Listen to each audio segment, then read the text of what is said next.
So kita mula dululah sementara nak tunggu yang lain. Okay, so kita, you all dah tengok dah ke dalam I discuss, saya dah share ice breaking punya slides dan juga slides untuk chapter 1 dan chapter 2. Okay, so saya dah discuss, saya dah masuk. So you all boleh setiap kali nak masuk kelas ni, before you masuk kelas, you have to look at the I discuss tu lah ya. So dalam I discuss tu saya akan masukkan semua kita punya slides. Kalau ada soalan-soalan, tutorial ke apa ke, semua saya masukkan kat situ. Okay, so kita communicate melalui I discuss di future tu, ataupun nanti saya nak minta lah Firdaus ataupun Fatimi buat satu WhatsApp group untuk kelas kita ni. So kita apa-apa pun kita communicate dalam WhatsApp group lebih senang ya. Okay. Boleh, madam. Alright, thank you. So saya share dulu yang ice breaking punya slides dulu ya.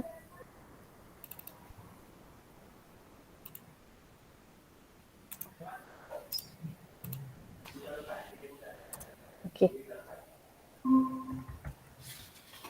Okay ya. So saya insyaAllah akan ajar subjek economics ECO415 untuk semester ni. Epjj lah, alright. This is me lah, okay. Right, so apa yang kita akan pelajari for this whole semester kan? So you should be able to discuss the important concept and principles of economics which govern the operation of market-based economy, analyze the concept of economics in relation to economic issues and government policy, demonstrate autonomous learning through current issues and economics in the real world. So maknanya di sini, you all akan belajar fundamentals ataupun basic ataupun essentials of economics. Yeah? So you all tidak belajar very deep. Dia very fundamental, very basic. Tetapi apa yang menjadikan subjek ini lebih tough adalah you all kena apply any concept, principles and theories that you have learned in the class. You have to apply it in reality. Ya, maknanya current issue lah. Apa yang berlaku di sekeliling kita. Jadi bagaimana kita nak selesaikan masalah ataupun ekonomi isu itu berdasarkan apa yang kita dah pelajari di dalam kelas. Boleh faham ya? So itu basically apa yang kita akan buat for this semester insyaAllah. Right? Okay. So we have 11 chapters to be learned this semester. So kita ada introduction to economics, demand and supply, elasticity, market equilibrium, theory of production and cost, theory of firm macroeconomic objective, kita nak measure gross domestic product, public policy, macroeconomic problems dan juga international economics. Okay, so clear setakat ni? Clear, madam. Okay. So 11 chapter ini memanglah nampak banyak, tetapi kita tak belajar the whole thing dalam chapter tersebut. Okay? Right, so tak apa nanti insyaAllah you all akan, saya bagi saya punya nota tu setakat mana yang you all kena belajar saja. Macam tu. Right? InsyaAllah lah kita buat together. Alright, so this is the assessment. Assessment for this semester.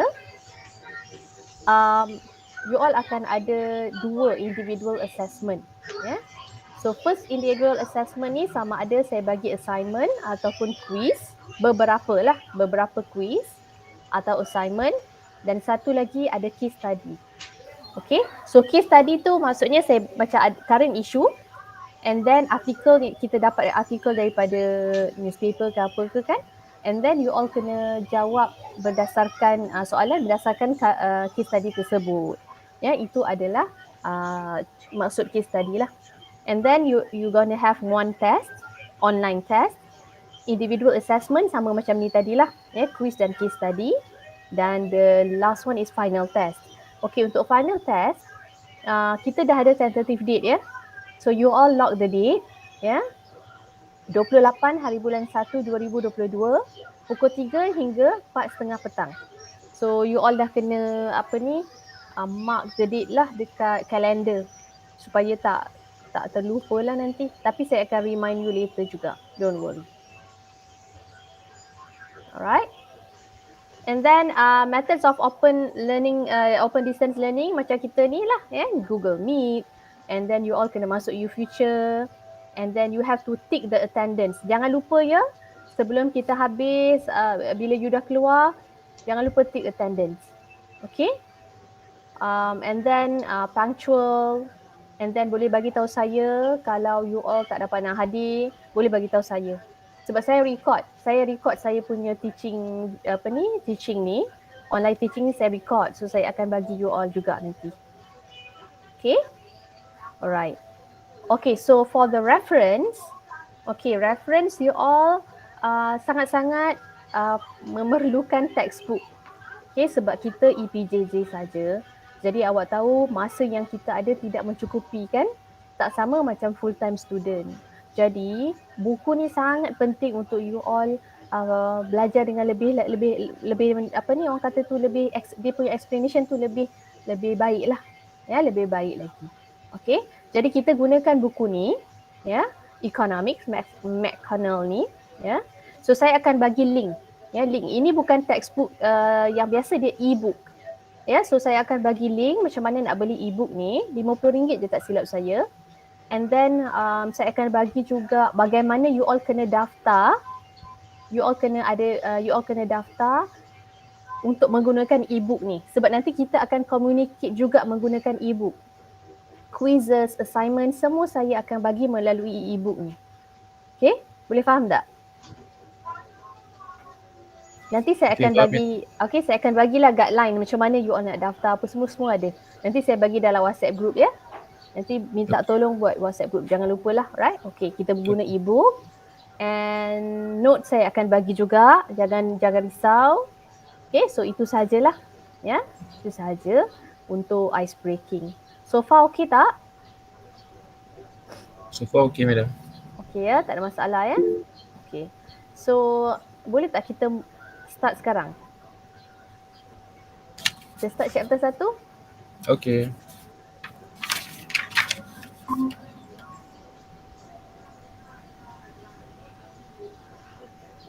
Alright.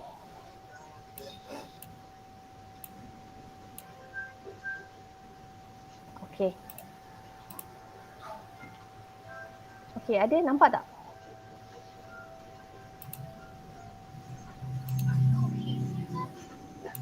Pak. Nampak ya? Okay, so kita start. So the first chapter adalah Introduction to Economics. Right? So apa yang kita nak pelajari in this chapter?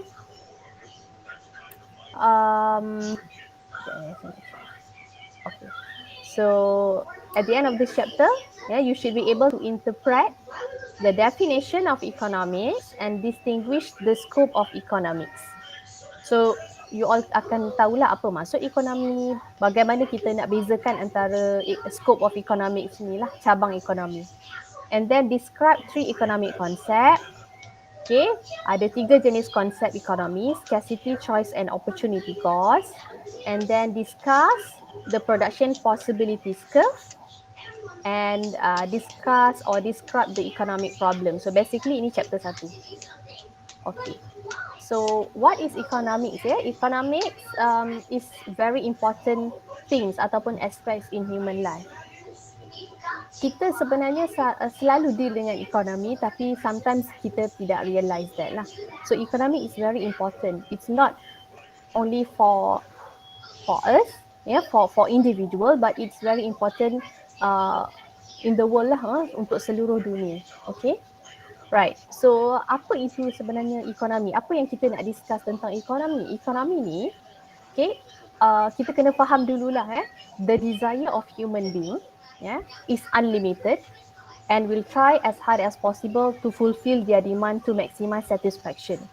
Okay, desire tu kemahuan. Okay, Allah ciptakan manusia. Manusia ni dia ada nafsu kan? Nafsu, desire. Kehendak. Dia mempunyai kehendak yang banyak, yang tidak ada kesudahan, unlimited wants. Jadi, we as human being, we will try as hard as possible to fulfill our demand or to fulfill our desire. Kita cuba untuk memenuhi kehendak kita in order to maximize satisfaction, untuk memaksimumkan satisfaction, kepuasan. Okay, so itu adalah human beings. But the problem is that economy face limited resources ataupun limited factors of production. Sumber yang ada adalah sedikit, tidak mencukupi. Jadi, itulah basically economics. Bagaimana how people fulfill their unlimited desire or unlimited wants with the limited resources. Itulah basically economy. Bagaimana kita memenuhi kehendak kita yang banyak dengan resources ataupun sumber yang sedikit ini. Itulah basically economics, right? Okay, so what is the definition of economics? Okay, economics is a social science that studies how people and society organize scarce and limited resources to satisfy unlimited human wants. Okay, so basically sama macam tadi. Maksudnya bagaimana kita menguruskan resources yang sedikit ini untuk memenuhi kehendak yang banyak. So that is basically economics. Okay, right. So saya rasa saya kena tutuplah kamera sebab saya takut internet saya tak kuat pula. Yeah. Right. So kita continue. Right. So economics ya. Boleh faham tak semua apa itu ekonomi sebenarnya? Okay ke?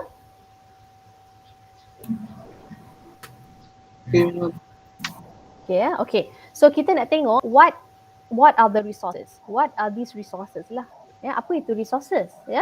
So resources ataupun kita panggil sebagai factors of production. Ya, factors of production atau resources benda yang sama lah. Ya. So factors of production ni ada 4. Okay.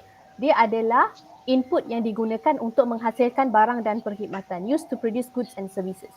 So basically there are 4 factors of production. Kita ada land, and then kita ada labor, we have capital and also entrepreneur. So basically there are 4 factors of production. So what is land? Resources number 1, land. Land is anything that we can get from nature. From nature ataupun kita panggil sebagai natural resources. So anything that derive from the earth and land itself. Apa yang kita dapat dalam alam semula jadi, itu adalah land. Contohnya timber, oil, coal, soil, water. So that is land. Okay. So dalam ekonomi, sumber-sumber ini akan mempunyai pulangan atau kita panggil return. So what is the return to land? The return to land is rent, sewa. Okay. Number 2, labor.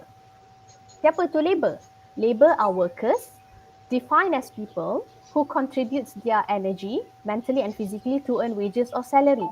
Jadi bila kita bekerja, kita akan contribute kita punya daya upaya kita secara mental dan juga physical. Kenapa kita kerja? Sebab kita nak gaji, betul? Wages and or salary. Okay. So basically labor can be categorized into 3 lah. Kita ada skilled worker, semi-skilled worker, unskilled worker. Right? So skilled worker ni adalah those who are professionals, those who have higher level of education. For example, doctors, lawyers, architects, lecturers, and so on. And then number 2, semi-skilled workers. So semi-skilled workers are those who have maybe moderate level of education.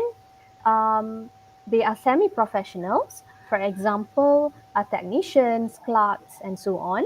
And the last one is unskilled workers. Those who they don't have to have any education background, which means tak ada minimum requirement lah. Yeah, they are not professional workers. Contohnya macam cleaner, buruh kasar, so that is considered as unskilled workers. Right. So kenapa kita bekerja? Kita nak earn wages or salary. Yeah. So the return to labor is wages or salary. Alright. Can you tell me now what is the difference between wages or salary? Boleh tak sesiapa? Boleh tak sesiapa bagi tahu saya apa beza antara wages dan salary? Boleh tak? Apa yang you all faham? Wages ni apa? Salary ni apa? Siapa boleh bagi jawapan?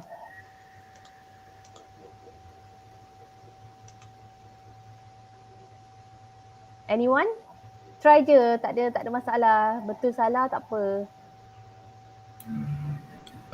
Macam salary tu dia dah macam fix. Gaji Betul. bulanan.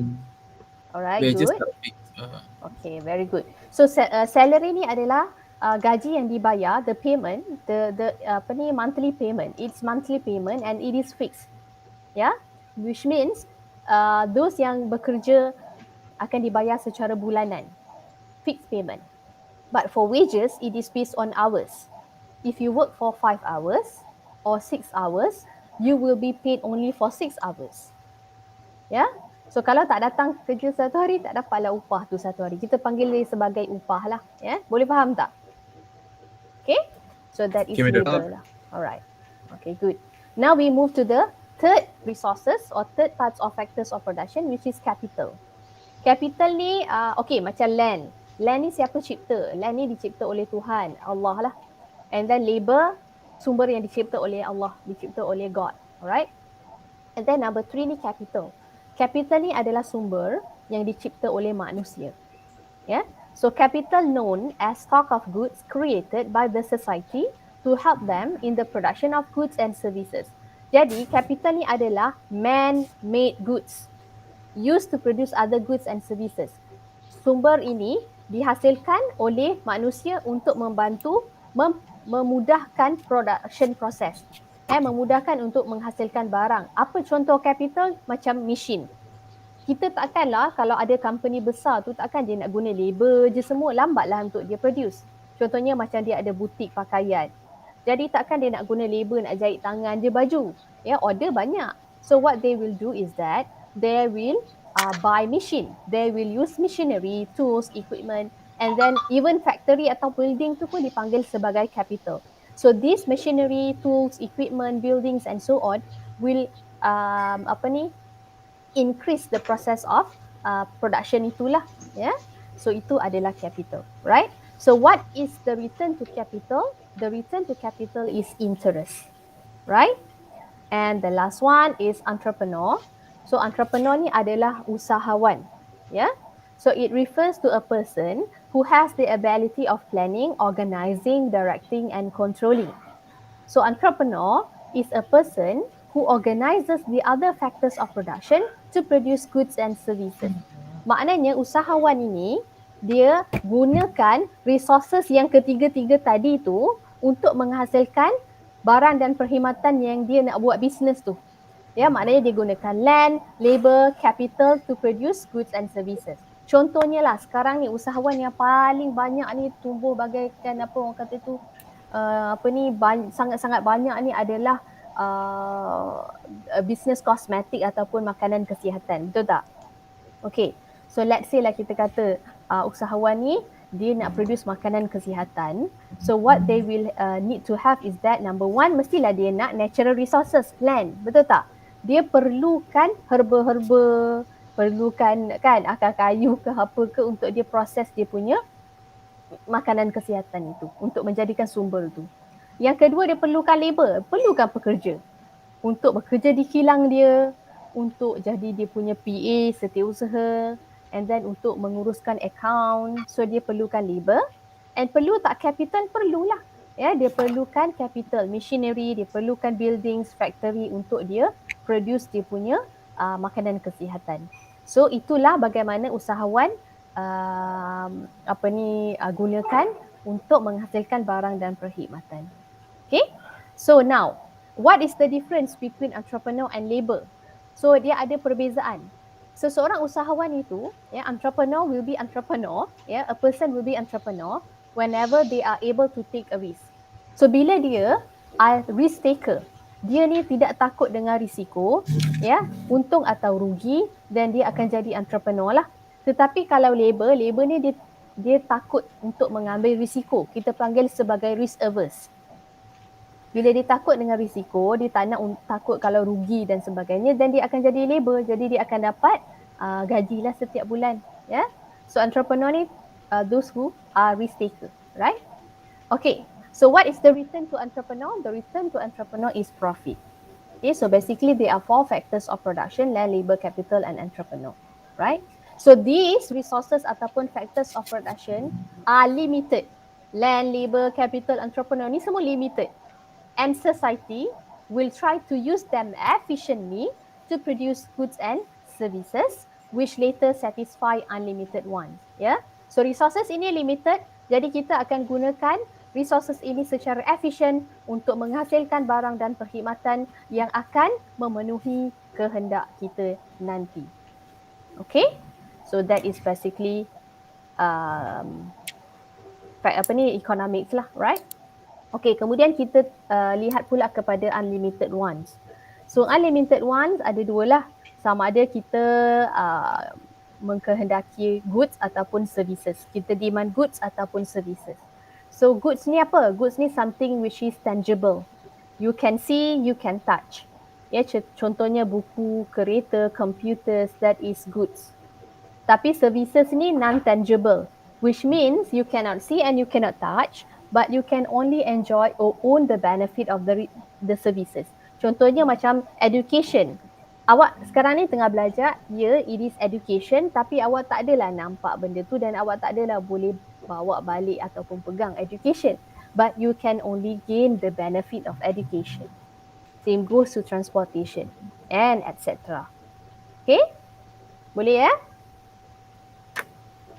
Alright. So basically economy apa? Limited resources versus unlimited wants, and society must make choice on how to use the factors of production to minimize wastage, right? Okay, so boleh kita teruskan dengan scope of economics? Okay, madam. Okay, so economics ni kita sebut economy. Economy sebenarnya satu benda yang besar. Dia cover every respect of our life, every aspect of our life, and then it is very wide. Yeah, so that's why kita kena differentiate economics in terms of microeconomics as well as macroeconomics. Okay, micro tu benda maksudnya kecil, betul? So micro ni kalau kita nak deal ekonomi tu dengan spesifik ataupun very detail atau individual unit, kita panggil sebagai micro. Makro ni adalah something yang besar, something yang luas, iaitu makro. Okay, so kita tengok what is microeconomics. Microeconomics analyzes specific economic units in detail. So microeconomics ni dia did ekonomi secara detail, very specific. Yeah, it looks at the individual unit. Dia tengok satu very specific, sangat terperinci, sangat detail. Saya bagi contoh lah ya. Contohnya kita nampak hutan di depan kita. We look at the forest. So ada satu hutan yang besar di depan kita. So kalau kita go inside the forest, kita masuk dalam forest tersebut, dalam hutan tu, and then kita study, analyze each and every tree in the forest, and then we analyze the life in the forest. Maknanya kehidupan in the forest. Kita tengok flora, fauna, binatang-binatangnya, jenis-jenis kehidupan atau jenis-jenis pokok, jenis-jenis tumbuhan di dalam hutan tersebut. Itu maksudnya microeconomics. Okay, so it looks at individual unit. Contohnya dalam ekonomi, contohnya kita kata how much cloth to produce. Kita go specific, berapa banyak baju yang dihasilkan. How much Honda Civic to produce. Berapa banyak kereta Honda Civic yang dihasilkan. Okay, kita go very specific. Prices of vegetables, prices of medication, ubat-ubatan, harga vegetables, harga cili, harga terung, harga timun, harga sayur-sayuran yang lain. So itu adalah microeconomics. Okay, so what about macro? Macro ni dia akan analyze ekonomi as a whole. It looks at aggregate an entire economy, which means it looks economic in a bigger perspective, in a bigger scope. Okay, contohnya macam saya bagi contoh pasal forest tadi lah. So tadi kalau kita kata micro level, kita masuk dalam forest and study setiap kehidupan di dalam forest. Tetapi kalau makro ni bermaksud kita lihat forest tu di depan kita, okay, this forest is big, this forest is green, that's all. Kita melihat dia secara besar, secara as a whole. Okay, so that is macroeconomics. Contohnya dalam ekonomi ni, kita nak study GDP, Gross Domestic Product in Malaysia. Kita nak tengok pendapatan Malaysia. Benda yang besar. Kita nak tengok quantity of palm oil exported. Kita nak tengok export and import. Benda besar. And then kita nak tengok price of houses in 2016, harga rumah, harga barang. Kita nak tengok inflation. Kita nak tengok kadar inflasi. Kita nak tengok pengangguran, unemployment. Yeah, so that is basically macroeconomics bila kita deal dengan benda-benda yang besar. Okay, right? So now boleh faham ya apa itu microeconomics and macroeconomics? Yeah. So far okay, madam. Okay, good. Okay. Madam. Yeah. Any question? Ada soalan tak? Yeah. Okay, so boleh tak kita move to the basic economic concept pula? Okay. Boleh ya? Okay, so now we look at the basic economic concept. Okay, basic, this one is very important in this chapter lah. Basic economic concept ni memang penting ya. So they are very important. So please take note ya. Okay, so basically there are 3 basic economic concept. They are scarcity, choices, opportunity cost. Scarcity, choices, opportunity cost. So kita tengok setiap satu. Okay, apa itu scarcity?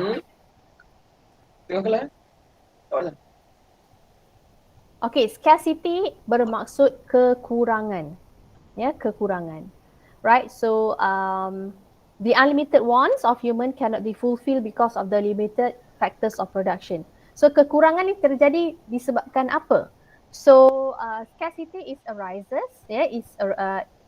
arises due to the unlimited wants of human being cannot be fulfilled by the limited resources. Kemahuan kita tidak boleh dipenuhi sepenuhnya oleh kerana resources itu tidak banyak. So therefore society will face scarcity. Because of this scarcity, kita tak boleh penuhi apa yang kita nak. Kita perlu buat apa? Kita perlu buat pilihan. We have to make the choice. We have to make choice. Okay? So we will make choice as best choice as possible. Betul tak? Kita akan buat pilihan yang terbaik. Okay? Let's say kita ni consumer, kita pengguna. So basically kita akan make choice that will maximize our satisfaction. Yeah? Okay? Memaksimumkan kepuasan. Tetapi kalau kita ni adalah producer, we will make choice that minimize cost and maximize profit. Kalau kita ni adalah usahawan, ya, kalau kita ni adalah peniaga, kita akan membuat keputusan, membuat pilihan yang memaksimumkan profit.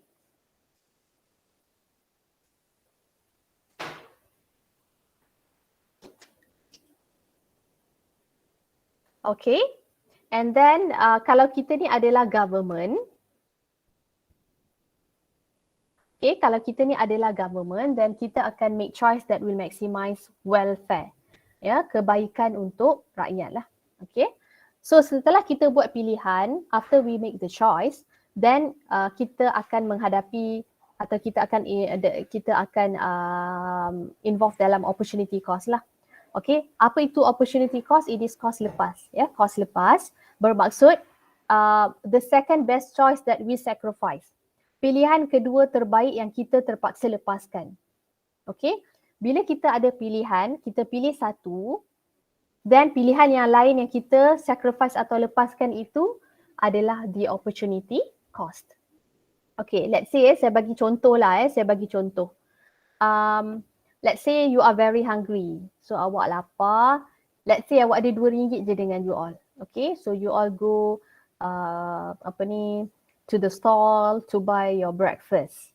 Okay, so you are very hungry, then you have RM2 with you. Dan kalau boleh nak beli semua yang ada dekat gerai itulah. Betul tak? Okay, so let's say you ada pilihan di sini, sama ada you nak beli RM2 nasi lemak atau RM2 mi goreng.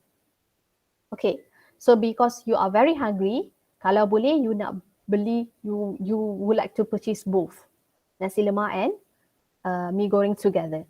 But the problem is that you are having lack of resources. Awak ada RM2 je dengan you all. So berlaku masalah apa? Kekurangan, scarcity. Tak boleh nak penuhi, nak beli dua-dua. So bila berlaku kekurangan, awak akan buat pilihan, choice. Okay, so which one that will maximize your satisfaction? Jadi awak pilih nasi lemak contohnya. Bila awak pilih nasi lemak, jadi nasi lemak tu adalah satu pilihan yang akan memaksimumkan awak punya satisfaction. So, mi goreng tu akan jadi opportunity cost. Boleh faham? Ataupun kalau kita kata business person lah, businessman, dia nak buka business. So dia nak buka business, sama ada dia nak buka business makanan ataupun dia nak buka business kosmetik. So boleh tak dia buka kedua-dua business? Tak boleh lah sebab dia tidak cukup modal. So bila dia tidak boleh buka kedua-duanya, dia berlaku scarcity, kekurangan, tak cukup modal, not enough resources untuk buka kedua-dua business, then dia akan buat pilihan, choice. So dia akan buat pilihan yang memaksimumkan profit. So now situasi sekarang ni tak sesuai kita buat bisnes kosmetik sebab orang lebih suka kepada makanan berbanding kosmetik. So bila dia buka bisnes makanan lebih memaksimumkan profit, jadinya dia pilih bisnes makanan dan bisnes kosmetik itu menjadi opportunity cost. Dan satu lagi contohnya macam government, situasi government pula. Okay, contohnya government dia nak buat sama ada sekolah ataupun hospital dekat satu particular area. So this one daerah atau ke area ke dekat sini dekat satu area tu contohnya tak ada belum ada sekolah yang terdekat dan belum ada hospital. Okay, jadi boleh tak government buat dua-dua sekali? Tak boleh lah because not enough budget. Not enough budget sebab satu tu memakan modal millions. Satu kemudahan nak dibuat tu memakan berjuta-juta ringgit. So tak boleh buat kedua-dua. Government having problem of scarcity. So government will make choice. So government akan make choice that maximize welfare, society's welfare. Jadi government tengoklah dekat situ. Ramai rakyat di situ, populasi di situ, maybe ramai orang-orang tua ataupun ramai ibu-ibu mengandung, ramai kanak-kanak yang memerlukan medical punya assistance lebih berbanding dengan sekolah. Sekolah maybe dia boleh pergi dalam area kampung sebelah ke apa ke, ada jugalah sekolah, tetapi untuk hospital ni tak ada. Jadi government decided to build hospital, then the opportunity cost will be school. Okay, so boleh faham tak konsep ni? Actually konsep ni kita apply every day in our life, it's in our daily life, tapi kita tak sedar lah sebenarnya kan. Sebenarnya every decision that we make, we are involving in these three types of basic economic concept. Okay, right? Boleh?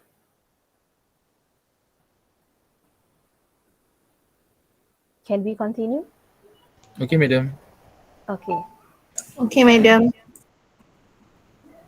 Right, so now we move to the production possibilities curve. Okay. Right.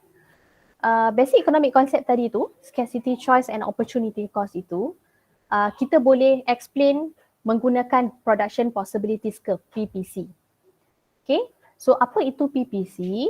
PPC ni, it is a curve that shows various combinations of two goods which can be produced with existing resources and current level of technology within a specified time. Okay, so dia menunjukkan jenis-jenis barang yang dihasilkan di dalam sesebuah negara, dua jenis barang sahaja dihasilkan dalam sebuah negara menggunakan sumber yang ada dan teknologi yang ada.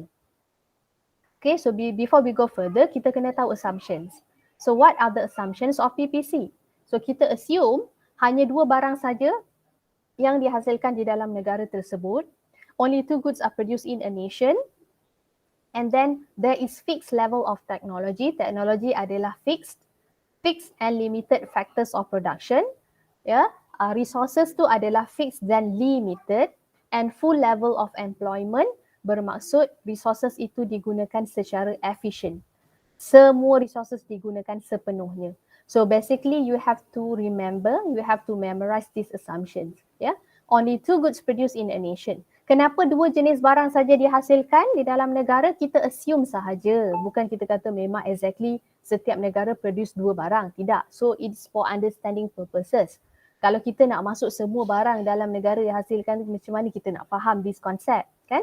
So only two goods produced in a nation, fixed level of technology, fixed and limited resources, full level of employment. Right? Okay. So apakah rupanya PPC? So this is what we meant PPC. Yeah. So inilah yang blue curve ni lah PPC, right? So kita ambil contoh North Korea. Yeah, North Korea produces two goods. Nampak? Yeah, sebagai contoh dua jenis barang, defense goods and also consumer goods. Right? Okay. So apa yang dimaksudkan dengan this point A, B, C, D, E, F? So this is point yang kita kata North Korea akan produce these two goods lah, combination of these two goods. So blue curve ni, PPC ni adalah the most efficient point di mana resources akan digunakan sepenuhnya untuk menghasilkan defense goods and consumer goods. Let's say point A. Apa maksud point A? Point A bermaksud North Korea will use all the resources to produce 150 million defense goods and 0 consumer goods. Okay, right? Kalau dia move to point B contohnya kan, point B kita katalah 130 kan. So North Korea will use all the resources to produce 130 million defense goods and 10 million consumer goods. Kalau dia move to point C, kita kata North Korea will use all the resources to produce 120 million defense goods and 20 million consumer goods and go on and on and on. Dia boleh juga pergi dari F ke A. Contohnya kalau F apa? North Korea will use all the resources to produce 50 million consumer goods and 0 defense goods. Okay? So, pilihan North Korea ni nak produce banyak mana defense goods and banyak mana consumer goods. Okay? So, apa yang kita dapat lihat di sini, sekiranya this country opt to produce more consumer good. Kalaulah negara ni dia intend to produce more consumer goods, so dia akan produce less defense goods. Awak perasan tak? Okay? Dia boleh tak produce kedua-duanya sama banyak? Ni banyak defense good banyak, consumer goods pun banyak. Tak boleh. Sebab apa? Because of scarcity. Kekurangan. Resources yang ada itu tidak mencukupi nak produce kedua-duanya banyak. Jadi sekiranya dia nak produce more consumer goods, contohnya daripada 0 ke 10 atau 10 ke 20, dia perlu kurangkan production of defense good daripada 150 kepada 120. Okay, dia akan kurangkan defense goods in order to produce more consumer goods. Okay, tu yang kita kata this basic economic concept will be explained by PPC. Okay. So tadi saya kata apa, blue curve ini adalah most efficient point, betul tak? Ya, most efficient point PPC ni. So tak kisahlah dia nak produce A, B, C, D, E, F, tak kisah mana-mana, janji dia produce on this point. Okay, most efficient point and the resources are fully utilized on this point. Resources digunakan sepenuhnya. Let's say tiba-tiba negara ni nak produce point Z. Kat Z ni kat luar lah, luar PPC. Boleh ke? Boleh tak produce point Z? Boleh tak? Anyone?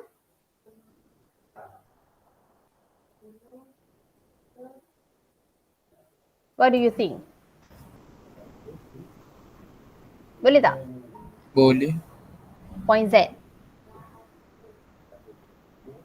Okay, remember ya, all resources are fully utilized here. Semua resources digunakan di sini. Cukup lagi tak nak produce dekat luar ni? Tak cukup. Tak cukup. Ya, tak cukup. Resources tu dah tak ada kalau dia nak produce lebih daripada itu. Hanya di sini saja yang cukup. Which means Z ni adalah unattainable, tak boleh dicapai, tak boleh kita produce. So kita panggil apa? Scarcity. Kenapa? Sebab not enough resources. Lack of resources. So that's why point Z is unattainable because scarcity. Because of scarcity. Boleh faham tak? Okay tak? Okay, madam. Okay, yeah, Boleh alright, faham. good. Okay. Okay, so that one kita panggil scarcity. So now point along PPC kita panggil choices. Pilihan. So this is the most, it is attainable and most efficient point. Okay, so kita kata choices. Kenapa choices? Sebab suka hatilah negara tu nak produce dekat point mana-mana, A ke B ke C ke sampai F atau F, E, D, C. Tak kisah mana-mana dia nak produce. Janji produce on the point. Sebab point tu adalah most efficient. So pilihan dia. Kalau dia nak produce C, maknanya dia akan produce 120 million defense goods and 20 million consumer goods. Kalau point E, dia akan produce 60 million defense goods and 40 million consumer goods. Okay, boleh faham? That is choice. Okay, movement pula. Pergerakan daripada one point to another point, movement from one point to another point, kita panggil sebagai opportunity cost. Cost lepas. Okay, opportunity cost. Right? Maksudnya, kalau kita nak go from A to B, B to C, C to D, maknanya kita akan produce more consumer goods. So kita kena produce less defense goods. Itu maksudnya opportunity cost. Kita kena lepaskan. Okay, maknanya berapa opportunity cost kat sini kalau kita nak produce daripada A to C? 0 kepada 20. Maknanya kita kena lepaskan berapa defense goods? 150 tolak 120. So 30 defense goods. Kalau kita nak move from C to D, daripada 20 ke 30, jadi 120 tolak 90. So kita kena kurangkan berapa kat sini? 30. Okay, so that is opportunity cost. And point inside kita panggil sebagai attainable point. Kita boleh capai. Boleh tak kita produce Y? Boleh. Kita boleh produce Y, tapi kita tidak gunakan resources itu sepenuhnya. Okay? Kita tidak menggunakan resources itu sepenuhnya, jadi kita kata it is inefficient. This is attainable but inefficient. Kita produce sedikit sahaja. So rugi kepada kita, waste of resources. So basically these are PPC yang kita explain basic economic concept. Boleh faham tak?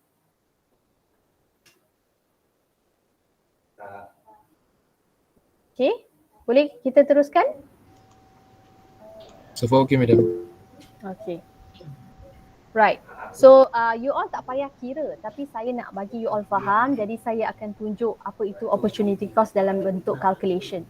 Okay? Sekejap ya, lumayan sikit.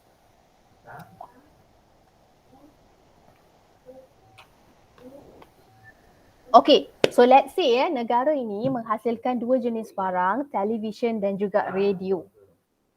Okay, so TV and radio. So point A, 20 TV, 0 radio. Point B, 18 TV, 1 radio. Point C, 15 TV, 2 radio. Point D, 11 TV, 3 radio. Point E, 6 TV, 4 radio. And point F, 0 TV and 5 radio. Okay, contohnya dia kata sini opportunity cost of radio. Maknanya kita akan produce radio, jadi kita kena lepaskan ataupun sacrifice television. Okay, so let's say first one kita produce 0 radio and 20 TV. Let's say kita nak produce more radio, 1 more radio, jadi kita kena lepaskan atau sacrifice this TV, betul? Tak bolehlah produce 20 TV juga, tak boleh. Sebab tak cukup resources. Jadi berapa TV kita lepaskan di sini? 20 tolak 18, 2 TV. And then kita tambah lagi satu radio, 18 tolak 15, berapa TV? 3 TV. And then tambah lagi radio dari 2 ke 3, kita lepaskan berapa TV? Kita lepaskan 15 tolak 11, 4 TV. Seterusnya tambah lagi radio, kita kurangkan 5 TV, tambah lagi satu, kita kurangkan 6 television. Nampak tak? So inilah kos lepas tu. Okay? Right? Boleh faham? Ya, ini adalah kos lepas. Right? Okay, yang ni tak payah buat lah ya. Sebab ini calculation. Okay. Right. So kita nak tengok pula shape of PPC. Okay, berapa jenis shape of PPC? Ada 3 jenis lah. Ya, ada 3 jenis. PPC ni boleh berbentuk concave, berbentuk convex ataupun straight line ataupun kita panggil sebagai linear. So shape of PPC itu, ya, bentuk PPC itu bergantung dengan types of opportunity cost. Okay, kalaulah concave bermaksud opportunity cost itu increasing. Okay, increasing. Apa maksud increasing? Maksudnya to produce more X, untuk produce more X, more Y will be sacrificed. Banyak Y yang akan dilepaskan. Contohnya daripada 0 ke 1X, kita akan kurangkan Y berapa? Dari 6 ke 5, 1Y. Daripada 1 ke 2X kita tambah, kita akan kurangkan 5 tolak 3, kurangkan 2Y. Daripada 2 ke 3X, kita akan kurangkan 3 tolak 0, 3Y. Nampak tak opportunity cost dia 1, 2, 3. Jadi bila opportunity cost itu increasing, shape of PPC adalah concave. Okey, kedua ialah convex. So convex ni represent convex ni terjadi disebabkan oleh decreasing opportunity cost. Apa maksud decreasing opportunity cost? Maksudnya to produce more X, less Y will be sacrificed. Contohnya, kita daripada 0 ke 1X, kita akan kurangkan Y daripada 6 ke 3. Jadi berapa kita kurangkan? Kita lepaskan 3. Tambah lagi 1X, kita kena lepaskan berapa? 3 tolak 1, 2Y. Tambah lagi 1X, kita kurangkan 1Y. Jadi, 3, 2, 1. Nampak tak decreasing opportunity cost? PPC berbentuk convex. And lastly, constant opportunity cost. Okay. Ataupun menyebabkan apa? The PPC is straight line ataupun linear. Apa maksudnya? To produce more X, same amount of Y will be sacrificed. Okay. Kita tambah 1X. Okay, Y dikurangkan berapa? 6 tolak 4, 2Y. Tambah 1X, kita kurangkan 4 tolak 2, 2Y. Tambah lagi 1X, kita kurangkan 2 tolak 0, 2Y. Jadi 2, 2, 2. So bila opportunity cost itu constant, PPC itu adalah linear ataupun straight line. Right? Okay, so that is the shape of PPC. Okay, so now we move to the shift of PPC. Okay, so PPC ni juga boleh bergerak lah, boleh bergerak, boleh kita kata boleh shift. Okay, sama ada shift outwards ataupun shift inwards. Dia shift keluar atau shift ke dalam. Kalau shift outwards bermaksud increase in PPC. Kalau shift inwards bermaksud decrease in PPC. Okay, right. So kalau increase in PPC bermaksud production of goods itu dalam negara itu bertambah. Jadi apakah faktor-faktor yang menyebabkan PPC to increase? Maknanya production of goods and services bertambah dalam negara. Contohnya macam increase in the technology. So bila increase in the level of technology, bermaksud bila teknologi ni meningkat, jadi negara itu dapat menghasilkan barang dengan lebih cepat dan dengan lebih efisien sebab kita ada teknologi yang mampu mengurangkan kos dan mempercepatkan production process. So that's why negara itu boleh produce dengan lebih banyak macam Jepun. Ya, China pun sama. Dia boleh produce dengan banyak, ya, teknologi lah, ya, kerana teknologi yang baik. Okay, increase in economic growth. Bila negara itu experience economic growth, maknanya income negara itu sentiasa bertambah each and every year. So the country would have more fund to build the country, to produce more goods and services in the country. Okay, increase population. Bila population banyak, which means there will be more human capital. Banyak modal insan ataupun lebih ramai orang yang boleh bekerja. Macam China, population tinggi. Cost of labor dia murah. Jadi dia akan menggunakan labor itu untuk produce bermacam-macam jenis barang. Kan dekat China kan, banyak barang yang dihasilkan sampai macam-macam jenis imitation pun banyak, barang tiruan pun banyak sebab banyak population. So ramai yang boleh bekerja dengan cost yang murah lah. Selain daripada itu kita kata increase in resources. Contohnya kita tak cukup resources, tak cukup sumber dalam negara, jadi kita beli dari luar negara, kita import. So bila kita imported resources itu meningkat, jadi kita boleh gunakan resources itu untuk produce goods and more goods and services. And kita boleh juga kata satu lagi contoh adalah decrease in cost. Bila cost berkurangan, jadi production of goods and services di dalam negara itu akan bertambah sebab cost dah berkurangan. So these are the factors that would make the PPC to shift outwards. So shift outwards tu macam mana bentuk dia? Bentuk dia macam ni. Daripada blue curve, dia shift kepada yellow curve. Nampak tak? So more defense goods and more consumer goods will be produced. Right. Okay, shift inwards. Okay, shift inwards bermaksud PPC itu decrease. Maknanya negara itu menghasilkan less goods and services. Okay, kenapa? Apa faktor-faktor dia? Number one, recession ataupun decline in economic growth lebih kurang samalah. So recession, kegawatan ekonomi. Macam sekarang kan pandemik. Pandemik jadi berlakulah masalah ekonomi. Jadi because of that, negara tu tidak ada cukup duit dan bajet untuk menghasilkan banyak barang. Jadi because of kegawatan ekonomi, pendapatan yang berkurangan, jadi less goods will be produced in the country. So PPC akan shift inwards. Okay, natural disaster. Ya, contohnya macam berlakulah banjir besar, kemarau yang panjang, tsunami, gempa bumi, semua akan menyebabkan berlakunya kekurangan dalam untuk menghasilkan barang dan perkhidmatan sebab negara tu kerajaan maybe perlu gunakan duit untuk membaik pulih dan sebagainya. Okay, so kerugian kepada negara tu. So because of natural disaster, PPC shift inwards. Ataupun kita kata decrease in technology, decrease in population. Bila populasi berkurangan di dalam negara, tidak cukup ramai pekerja untuk bekerja. Jadi PPC itu shift inwards lah. Ya. Jadi less goods and services will be produced. Ataupun reduce in the resources. Ya. Juga boleh lah. So PPC shift inwards macam mana? Dia macam ni. Shift inwards dia macam ni. Daripada blue, dia shift to the red. Okay. Dan PPC ni juga dia boleh shift towards one good.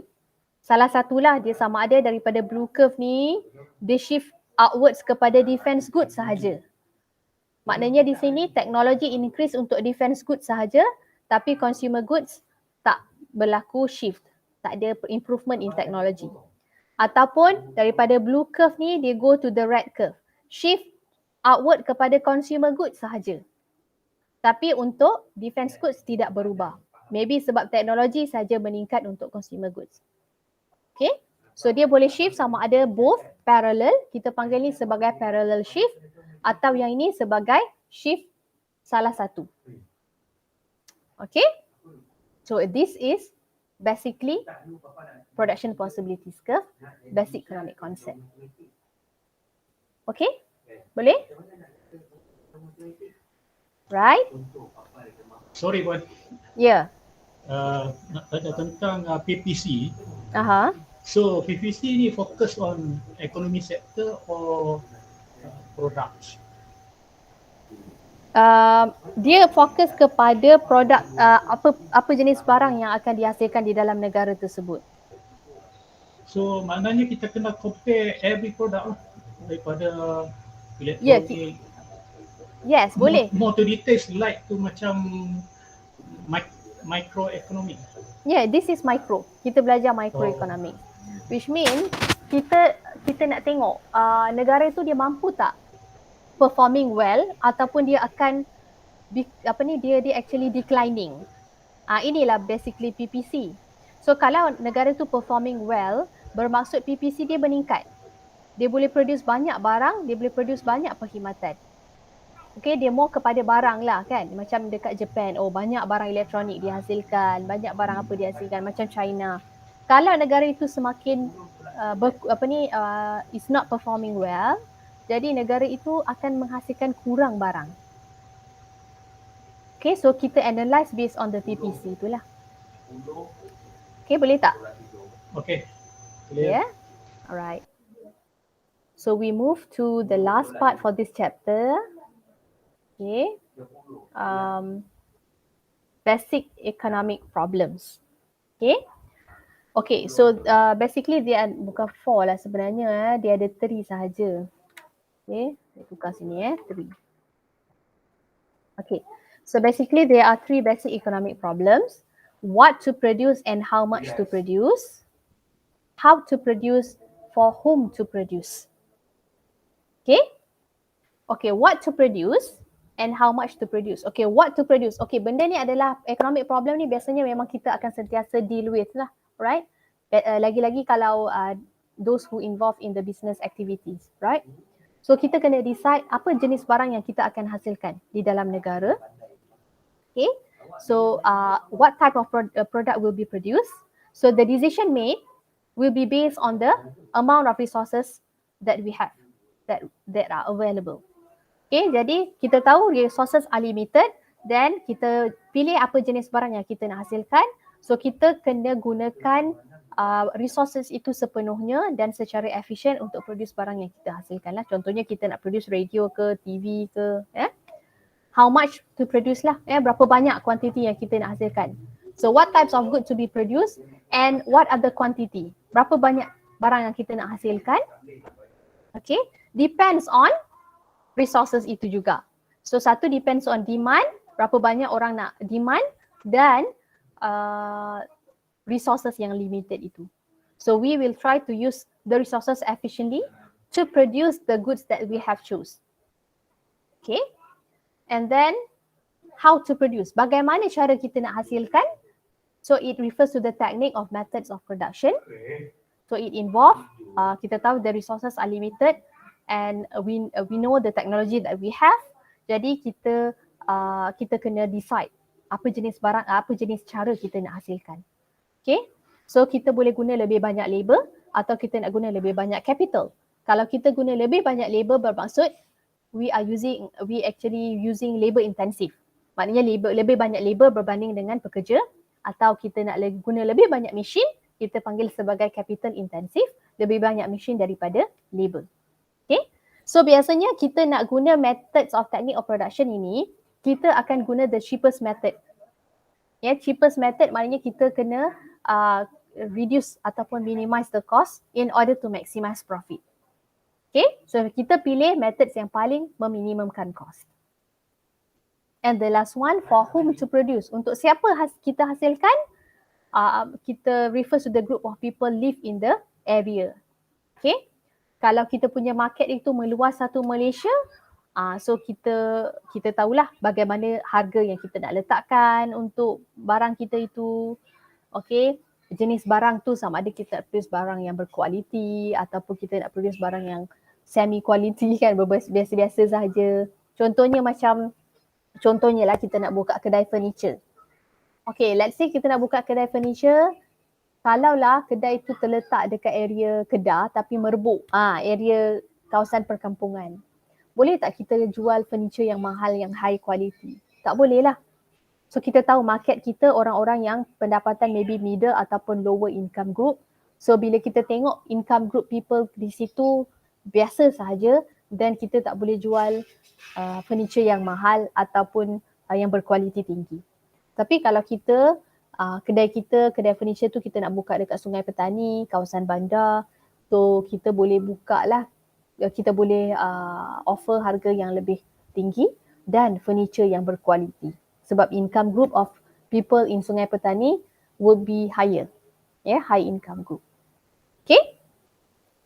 So far, okay. So basically ini saja untuk chapter 1. Any question untuk chapter 1? Madam? Yeah. Kalau regarding the PPC, kalau constant defend goods tapi increase in consumer, dia consider sebagai good production tak? Macam mana? Constant? Defense goods tapi increasing in consumer. Okay, dia panggil kalaulah defense goods tu tidak berubah. Macam ni kan? Yeah. Defense goods tak berubah. Dia berubah hanya consumer goods. Contohnya tambah consumer goods. So kita kata shift in the PPC juga, tetapi shift towards consumer goods. Shift outwards towards consumer goods. Faham tak?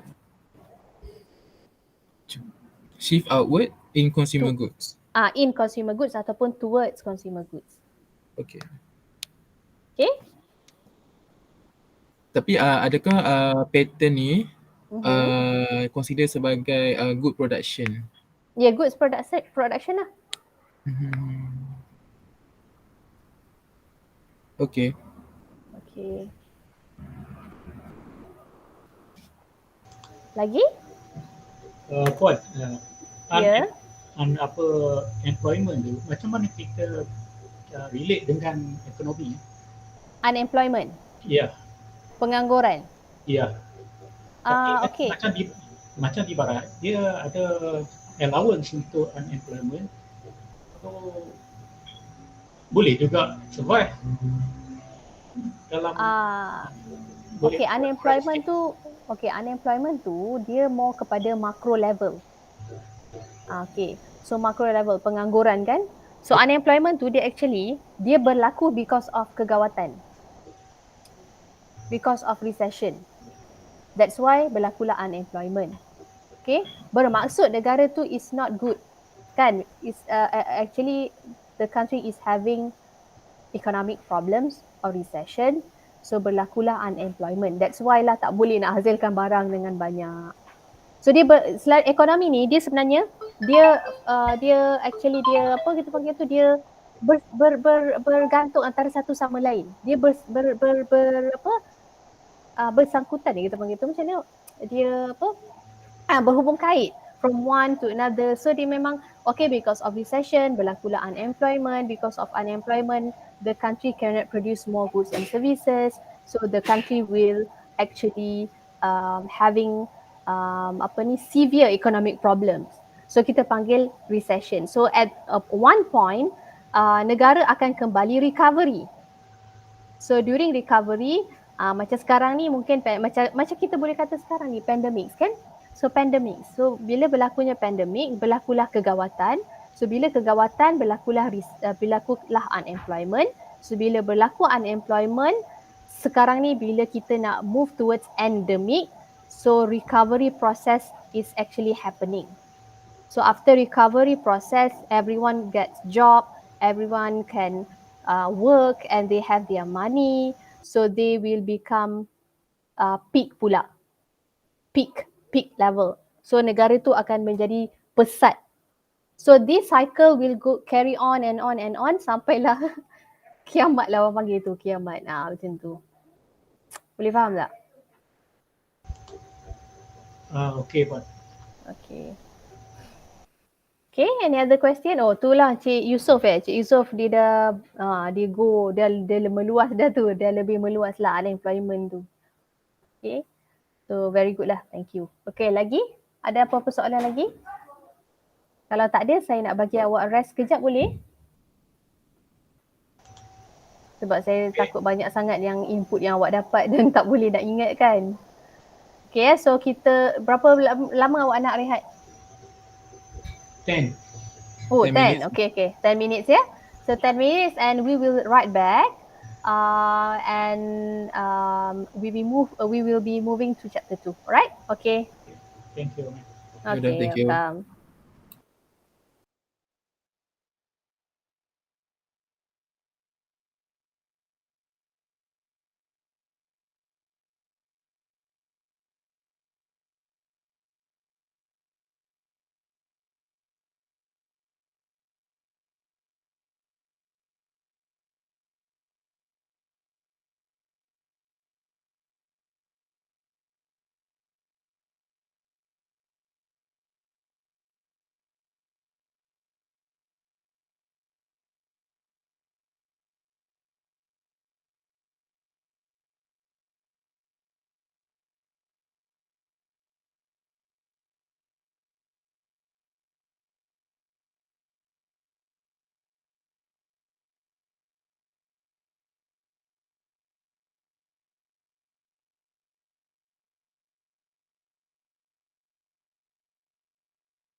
Okay, kita continue.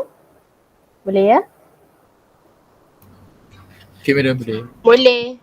Alright, okay, so chapter 2, basically it's about demand and also supply. Okay lah, yang ni lah apa yang kita akan belajar.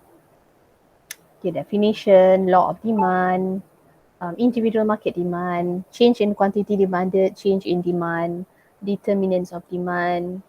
Exceptionally kita tak belajar lah. Definition of supply, all about supply and determinants of supply lah. Right, so we go to demand. Okay, demand ni basically kita lah kan, consumer.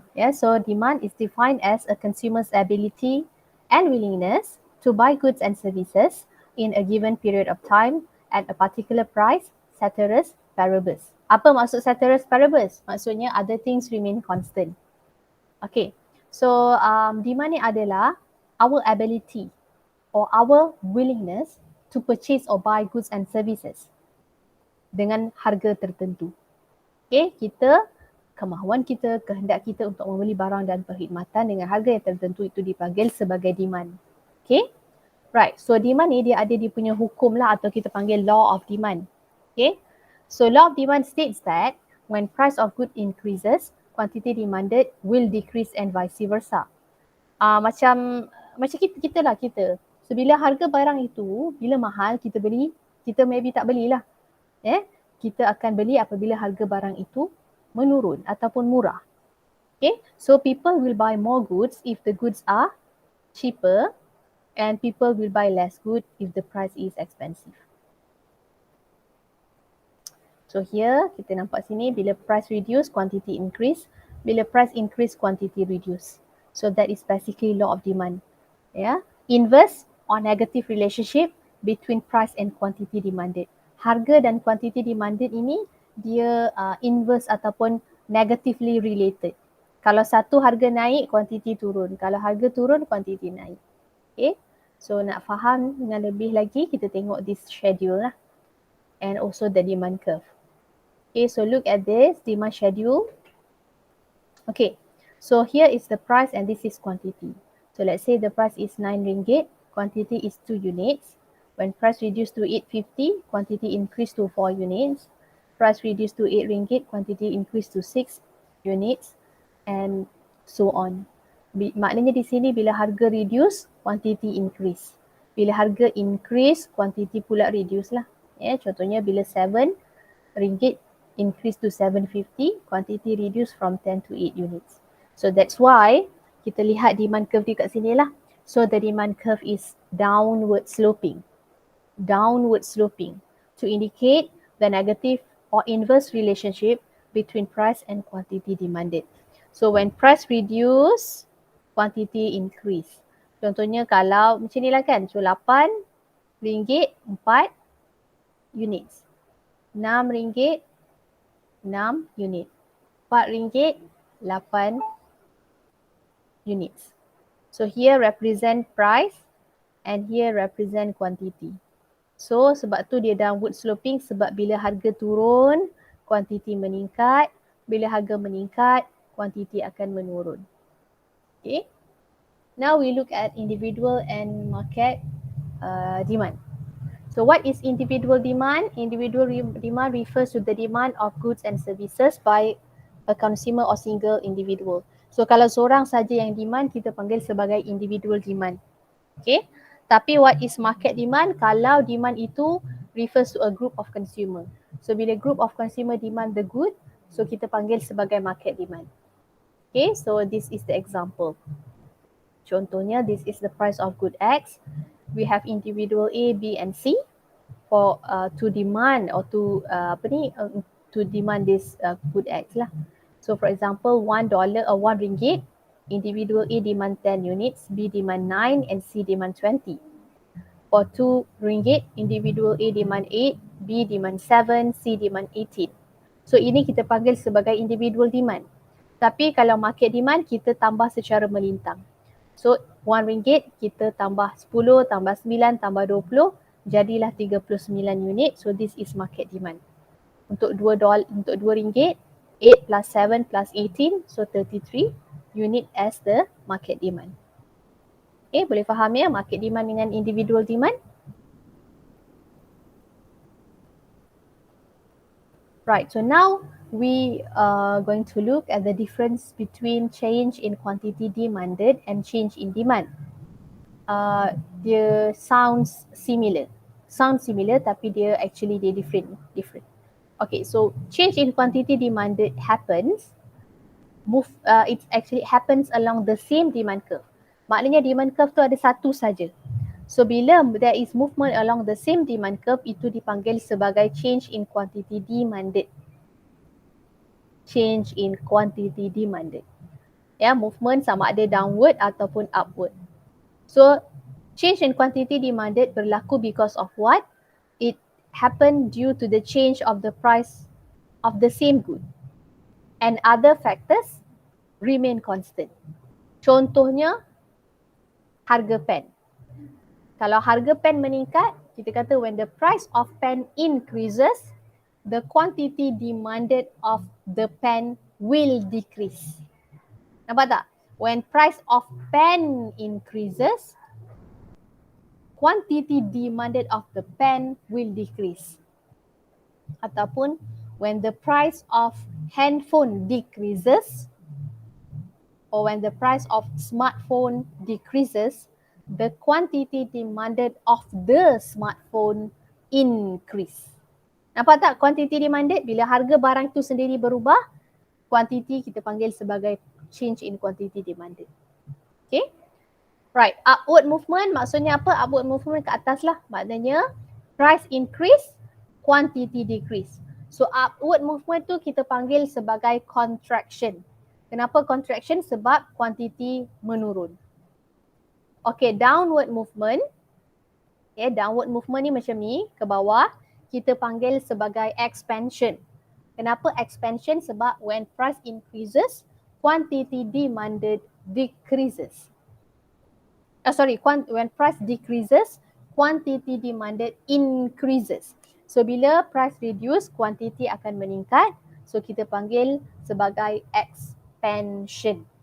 So ini adalah change in quantity demanded. So what about change in demand? So change in demand berlaku apabila the demand curve ni shifted. So, nampak tak ada lebih daripada satu demand curve? So kita bila demand itu boleh shift, itu dipanggil sebagai change in demand. So bila demand shifted, so that is the change in demand.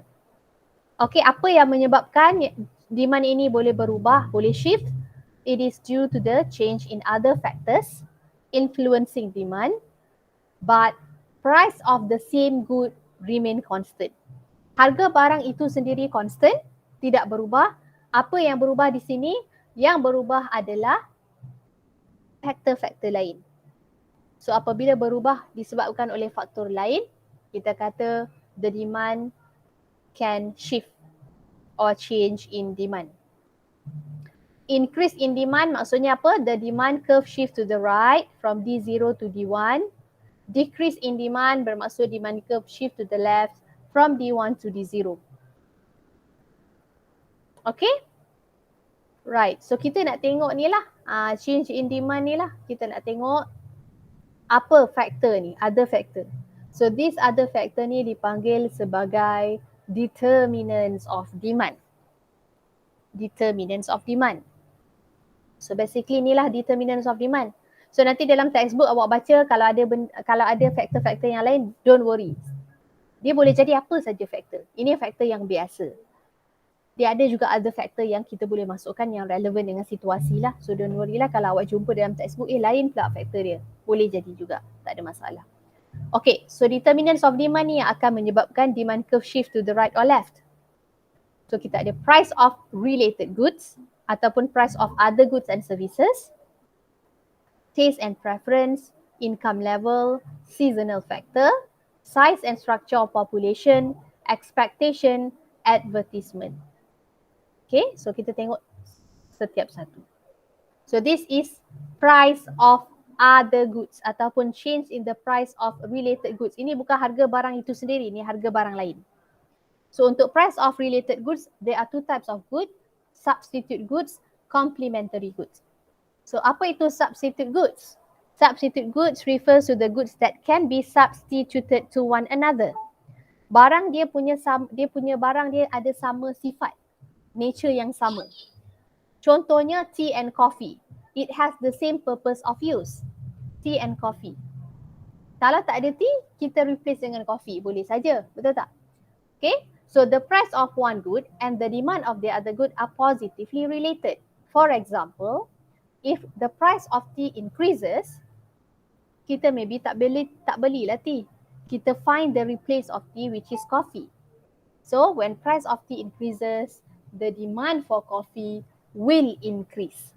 Harga teh meningkat, kita tak beli teh, jadi kita akan cari yang sama lebih kurang macam teh, macam kopi, kita demand more coffee. Okay? So the demand curve for coffee will shift to the right. Bila increase je demand curve shift to the right. And vice versa. Okay, number 2, complementary goods. Complementary goods refers to the goods that are used together and complete each other. Maknanya, awak beli satu barang, awak kena beli juga lagi satu barang ni. Dia digunakan together. Contohnya macam car and petrol. Boleh ke beli kereta tanpa petrol? Tak boleh kan? Yeah? So, the price of one good and the demand of the other good are negatively related. Contoh, kalau harga kereta meningkat, price of car increases, maybe kita akan demand less car. So, bila car demand will be demanded, less will be demanded, yeah, then the bila harga, when price of car increases, the demand for car will be less. So the demand for petrol juga will be less. Faham tak? Bila tak beli kereta, tak payahlah isi petrol kan? Yeah? So price of car increases, the demand for petrol will decrease. Nampak tak? Inverse relationship between price of one good and the demand of the other good. So the demand for petrol shift to the left. The demand curve for petrol shift to the left. Okay? Ataupun awak nak kata apa? Handphone and charger. When the price of handphone decreases, the demand for charger will increase. Kenapa? Sebab bila harga handphone menurun, people akan demand more handphone. Bila demand more handphone, dia kena juga beli charger tu sekali. So charger pun demand akan meningkat. So macam itulah. So kalau nak faham benda ni, awak kena lebih senang, you all comes with the example dulu. Baru awak senang nak explain. Okay, so ini akan menyebabkan demand curve shift sama ada right or left. Okay, determinants yang kedua adalah taste and preference. So bila kita punya taste and preferences berubah, demand juga berubah. Contohnya, kita sebelum ni suka sangat beli cheesecake. So now, kita tukar pula preference kita kepada chocolate cake. So the demand for chocolate cake increases. So when taste for particular goods increases, the demand of that particular good will also increase and the demand curve will shift to the right and vice versa. Okay. So ketiga, income level. So income level ni juga ada dua jenis barang. Okay. So basically kita kata bila income meningkat, kita kata okay, income meningkat, demand pun definitely meningkat. But not necessarily the case. Sebab kita kena tengok juga jenis barang tersebut. Okay. Kalaulah barang itu barang normal. Okay, normal tu adalah barang apa? Ya, barang yang kita selalu beli. Yang kita kata demanded by middle or higher income people. Contohnya macam clothes, car, television, houses and so on. Handphone and so on. So, whenever the income increases, the demand for this kind of good will also increase. Bila pendapatan kita meningkat, time tu lah kita nak tukar kereta barulah, handphone barulah, tukar TV barulah, beli baju baru. Betul tak? So yes, when income increases, the demand for normal good will also increase. And vice versa. Bila income decrease, demand decrease. Okay, itu dah sure lah kita faham. Untuk inferior goods. Inferior goods pula macam mana? inferior goods ini biasanya demanded by lower income group people.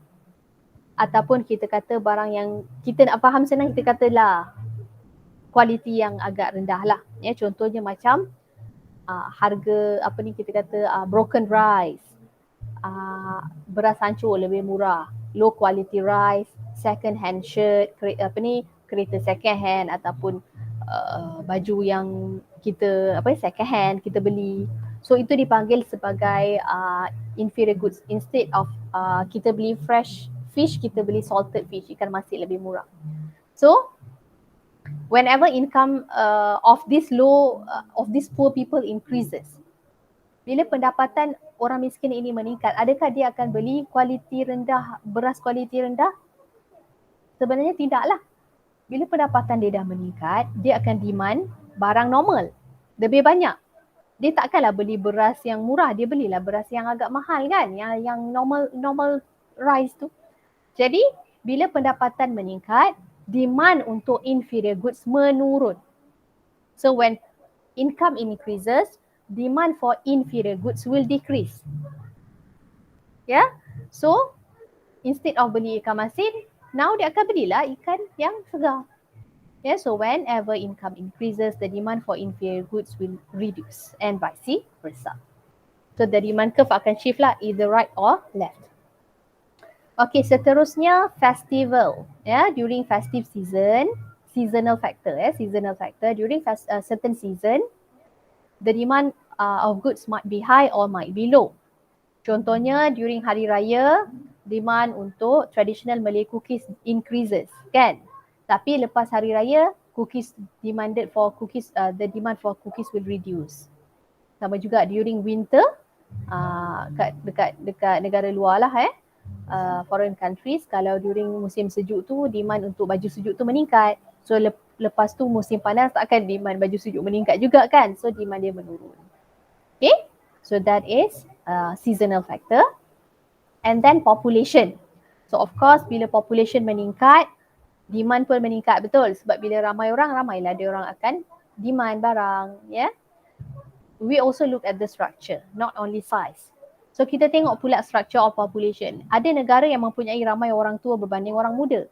So bila ramai orang tua macam Japan kan, ramai orang tua berbanding orang muda, jadi demand untuk ubat-ubatan lebih banyak berbanding gadget, kan? Ataupun negara yang mempunyai baby boom, lebih banyak ramai budak-budak kecil, baby, berbanding dengan orang dewasa. Jadi demand untuk buku ataupun demand untuk toys lebih banyak berbanding dengan, atau diapers lebih banyak berbanding dengan gadget. Okay, so that is the population. And then expectation. Okay, the higher the expected future price, the higher will be the current demand. Contohnya kita expect harga rumah meningkat next year. So kita akan beli atau demand rumah this year. So the demand for houses will increase this year.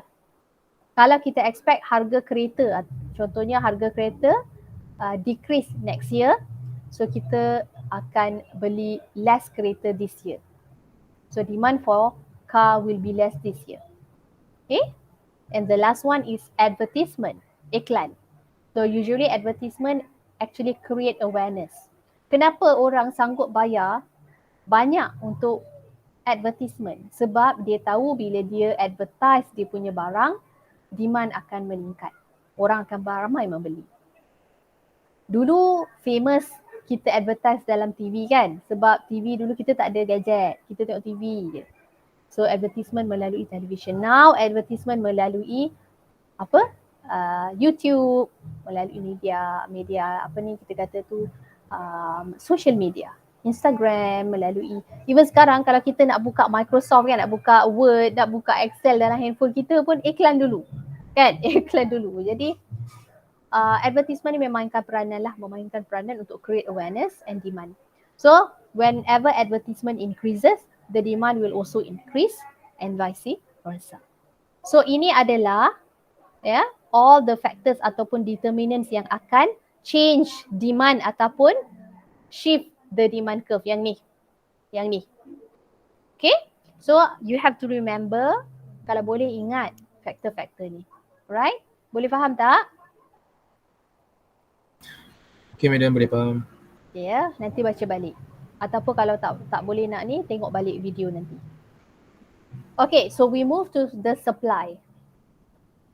Okay, supply pula dia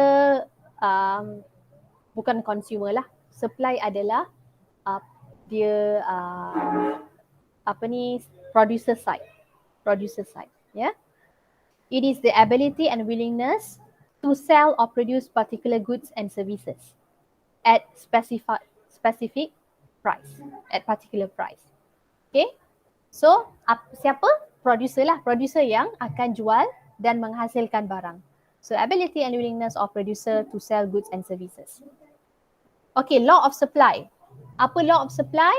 It states that there is direct or positive relationship between price and quantity supplied. And ceteris paribus. Bermaksud, when price increases, the quantity supplied will also increase and vice versa. Bila harga meningkat, quantity supply akan meningkat. Bila harga menurun, quantity supply akan menurun. Kenapa ya? Sebab supplier dia mementingkan keuntungan.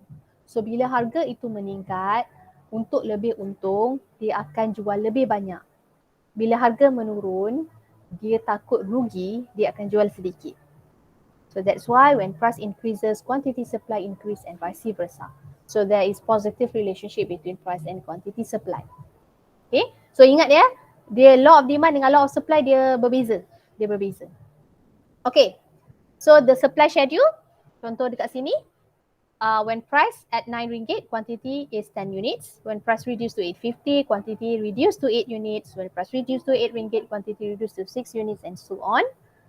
Okay, bila harga turun, quantity turun, harga meningkat, quantity meningkat. So that indicates the supply curve is upward sloping. So the supply curve is upward sloping. Kenapa supply curve is upward sloping macam naik bukit ni? Because of positive relationship between price and quantity. Okay, bila harga meningkat, quantity meningkat. Bila harga menurun, quantity menurun. Okay, ingat ya, diagram dia pun, curve dia pun tak sama dengan demand. Demand macam turun bukit, supply macam naik bukit. Ingat macam itulah kalau nak senang faham.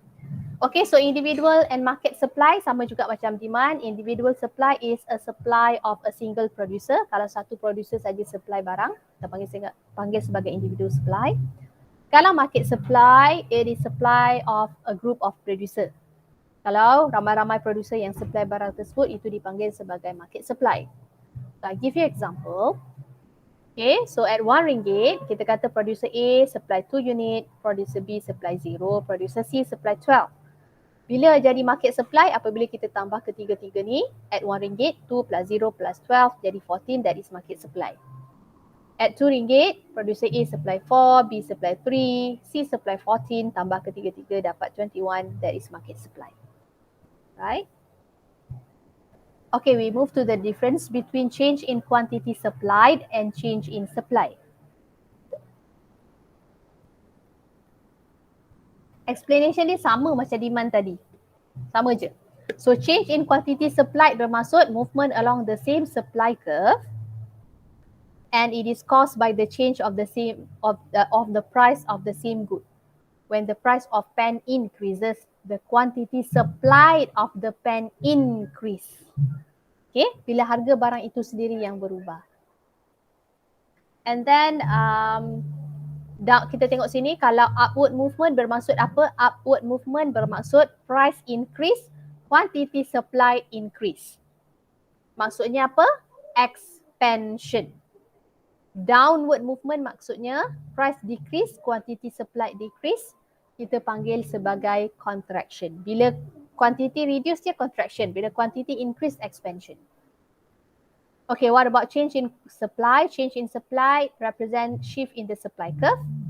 So dia ada lebih daripada satu supply curve, shift lah shift. Bila supply curve shift, kita panggil change in supply.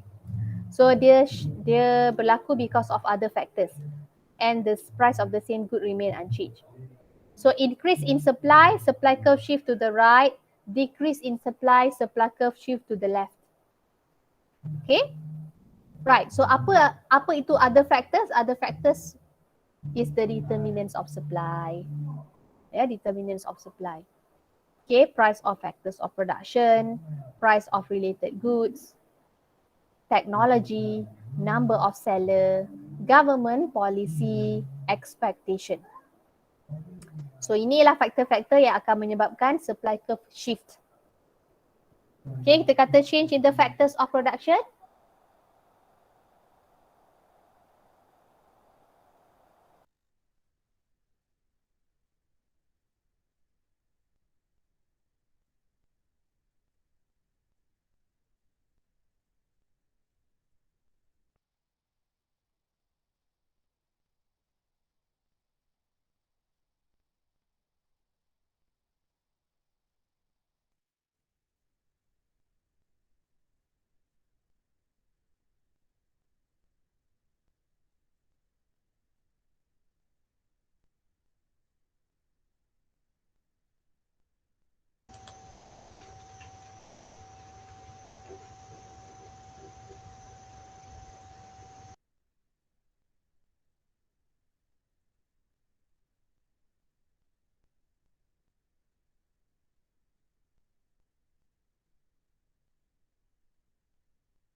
Sorry. Tak tahulah boleh terkeluar pula. Dah lama dah ke? Sampai okay mana lah. tadi? Sampai mana tadi? Supply determinant of supply. Determinants of supply. Ni dah change in the ni dah saya dah explain tadi. Kat Saya sini sempat kat sini. Sini okay. So this one dah ke? Okay, change in price of factors of production tadi. Kita ada apa? Interest, rent, wages and salary tu wages and profit. So bila harga ini berubah, dia akan melibatkan cost lah. So contohnya bila wages increases, cost of production akan increase. Cost kepada producer lah.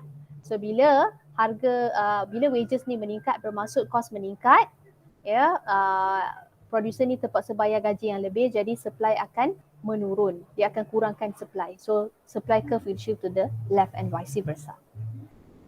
Okay, untuk substitutes and complementary goods, substitute goods ni represent competitive supply lah. Ya, competitive supply bermaksud supply of a product will decrease if there is increase in the price of substitute product. Contohnya Pepsi and Coke. Okay, kalau harga Pepsi meningkat, supplier akan supply more Pepsi instead of Coke. So bila price of Pepsi increase, the supply for Pepsi will increase and the supply of Coke will decrease. Okay, so the price of one good and the price of the other good are negatively related. Okay, untuk complementary goods ni atau joint supply, increase in one good, okay, will increase in the price of one good will increase the supply of complementary goods. Contohnya pen and ink. Pen and ink ni dua-dua barang kita kena jual serentak. So when price of pen increases, the supply of ink will also increase. Sebab bila harga pen meningkat, producer akan supply banyak pen, jadi pada masa yang sama dia akan supply lebih banyak ink. So price of one good and demand of the other, supply, price of one good and the supply of the other good are positively related. Okay, seterusnya teknologi. So teknologi ni adalah apa kita panggil tu, teknologi ni dia akan memudahkan production process. So bila kita ada teknologi, kita ada mesin-machinery yang canggih, kita ada teknik yang terbaik, so kita tidak banyak menggunakan labor, jadi kita dah save duit dekat situ. Tak payah banyak bayar wages lah. Okay, so bila teknologi increases, cost will decrease. So bila cost reduce, supplier akan supply banyak. So bila teknologi increase, cost reduce, supply will be more. So supply curve will shift to the right and vice versa. Okay, seterusnya number of seller, number of producers, semakin ramai producers, semakin banyak entrepreneur, seller di dalam negara, semakin banyak supply of goods and services lah, obviously. Right? Okay, so we go to the government policy. So government policy is divided into two. Indirect taxation ataupun subsidi. Tax ataupun subsidi. So kenapa indirect tax? Kita kat sini kita nak fokus on tax on expenditure lah. Macam sales tax, services tax, excise tax and so on. So bila tax ini meningkat, harga barang akan meningkat. Betul? So bila tax meningkat, cost akan meningkat. Okay? Ini kepada producer. Bila government increase tax, producer dia kena keluarkan kos yang banyak untuk bayar tax kepada kerajaan. So kos meningkat, jadi apa yang berlaku, dia akan reduce the supply. Okay, so what about subsidi pula? Subsidi is given, aid given by the government to the producer, especially farmer. Okay. Kalau dari sudut agriculture, government bagi kepada farmer in terms of giving fertilizers, pesticides and so on. So bila government bagi subsidi kepada producer, cost akan menurun lah, betul tak? Tak payahlah supplier ni beli baja sendiri, beli racun serangga sendiri, semua government dah bagi. So dia dapat kurangkan cost, so dia akan dapat increase the supply. So supply curve will shift to the right and vice versa. And the last one is expectation.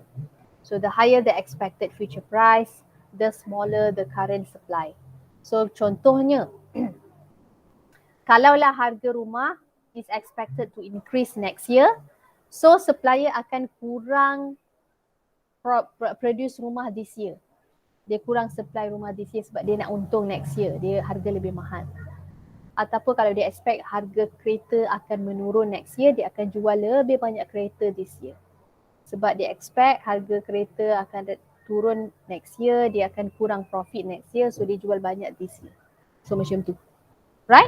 So ini yang dipanggil sebagai determinants of supply. Apa yang akan menyebabkan supply curve to shift. Yang ni. Juga kena ingatlah determinants ni. So exceptionally, you all tak payah belajar. Kita delete je. Okay. Okay, untuk exercise, bolehlah buat yang ni. Ya, boleh buat yang ni. Plot the demand curve on a graph paper Kalau boleh beli graph paper ya untuk kelas kita supaya kita belajar cara nak plot. So bila kita plot ni kita akan dapat demand curve adalah downward sloping. Okay. What is the effect of increase in income on normal good and inferior good? Jadi ini untuk demand. So kalau income meningkat, demand untuk normal good increase and demand for inferior good decrease. And explain sikit. Yeah. And then if there is increase in the price of tea, what is the effect on the demand for coffee? So tea and coffee ni kita dah tahu substitute goods. So bila price of tea increases, the demand for coffee will increase. Kenapa? Sebab bila harga teh meningkat, people will demand less tea, so they will demand more coffee. Okay, yang ni untuk supply pula lah ya. Plot the supply curve in a graph paper. Bila awak lukis, awak akan dapat upward sloping supply curve. So kalau dia kata sini, if wage increases, what is the effect on the supply curve of cloth? Bila upah tu meningkat, jadi cost meningkat. Bila cost meningkat, supply of cloth will reduce. Okay. And then if there is technology advancement in the production of car, what is the effect on the supply of car? So bila ada teknologi, cost reduce. Bila cost reduce, supply of car will increase. Okay. Baik. Ini sample question lah dalam textbook. Ini textbook yang saya buat dulu. Boleh try this out juga. Okay, cuba macam mana nak dapatkan market demand. Okay, tambahlah 1 tambah 3 tambah 2 tu jadi market demand. 2 tambah 4 tambah 3 jadi market demand. Okay, so you have to derive the market demand and then draw the demand curve. Okay, ketiga-tiga soalan ini saya nak awak jawab dan awak masukkan dalam I discuss. Boleh tak? Boleh dah. Okay, so tak payah rushing lah kan. Saya bagi masa sampai hari apa? You all kerja kan? So sampai hari so, hari Selasa ke Rabu ke boleh? Masukkan je, janji ada. So saya dapat lihat you all punya progress kat situ. Untuk ketiga-tiga soalan tu. Maknanya awak dah buat and then awak scan, masukkan attach dalam tu. Dalam I discuss tu attach je dekat situ. Nanti saya akan tunjuklah dekat situ, please attach your answers here. And then awak attach kat situ. Okay? Okay. Right. Any question? Madam. Soalan tu saya sempat snap nombor 2 je, nombor 1, nombor 2 saya tak sempat snap. Okay, slides ni ada dalam I discuss. Okay. Ada dalam I discuss. Awak masuk dalam I discuss, awak download slides tu and then awak akan dapat soalan di situ. Okay, thank you. Welcome. Jadi saya nak minta tolong Firdaus untuk Firdaus boleh tolong buat WhatsApp group. Okay, WhatsApp group. Ada tak nombor yang lain? Tak ada, tapi tadi Firdaus dah buat minta. kan, and kita orang dah ada dalam tu. Nanti just drop je lah number dekat mana-mana, nanti kita orang tolong add kan masuk dalam tu. Okay, nanti addkan kat situ Okay. Right, so nanti buat WhatsApp group tu sebab saya nak masukkan information textbook yang kena beli ni, e-book. Okay, kenapa e-book ni penting? Sebab ni arahan daripada Shah Alam, daripada Puncak Alam.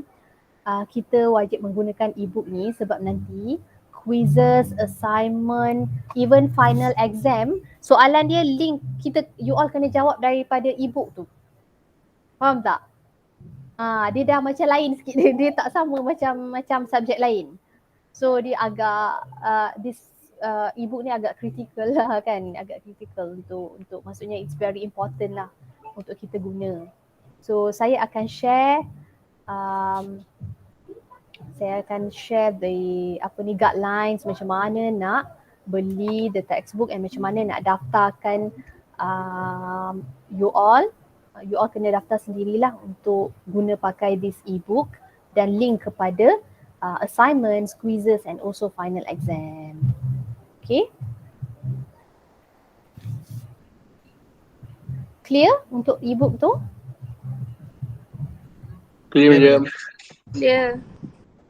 Okay, Firdaus dia dah dapat dah ke ni? Semua Dah dapat dah. number? Okay, dapat. Cuma number telefon madam yang 0173312049 tu 46. Oh 46. 017-331-2046. 46. Okay. Saya panggil Firdaus je ke atau kena panggil Encik sekali ke? Sebab Boleh tak boleh. tahu. Firdaus boleh. Saya tak tahu kadang umur kita kan, berbeza kan. Okay, itu saja? Itu saja. Okay, kalau tak ada apa, Alhamdulillah kita sampai 12.30, kita boleh akhiri kelas kita. Thank you so much to all of you sebab participate in this class. And then thank you so much for your time today. InsyaAllah we will meet again in the next class. Keep on log in into I discuss into you future sebab information sama ada saya bagi dalam WhatsApp group dan dalam you future. Okay, so respond to the you future juga. Kalau awak dah nak saya bagi slide, so awak respond je okay kan, thank you kan, kena ditengok juga respon tu. Alright, okay, thank you so much, see you again. Assalamualaikum. Thank you madam. Assalamualaikum. Thank you, Thank you, madam. ma'am. Salam. Thank you, You're madam. welcome.